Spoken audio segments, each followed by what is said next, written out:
start gate.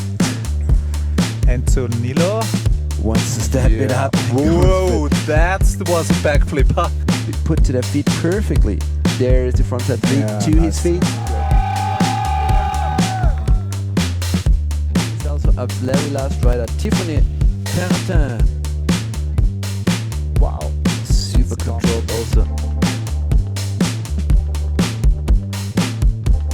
Very smooth, showing all that experience there. No hiccups so far. Definitely challenging the podium with this run. Lena, coming from Germany, growing up skiing in the Zillertal area. Yes. Strong air with the grab on that first jump. Look at this. Before her. Look at this. Go around. Now She's has going to go for it. But she's not good.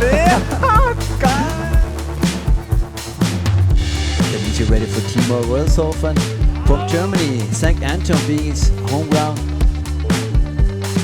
Whoa, with a three. Whoa, with a three. Wow.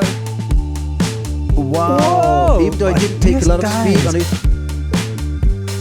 Going for the pyramid. An extra turn. And on the highest point, and he's dropping it and stomp it. Nice, smart. Very smart run.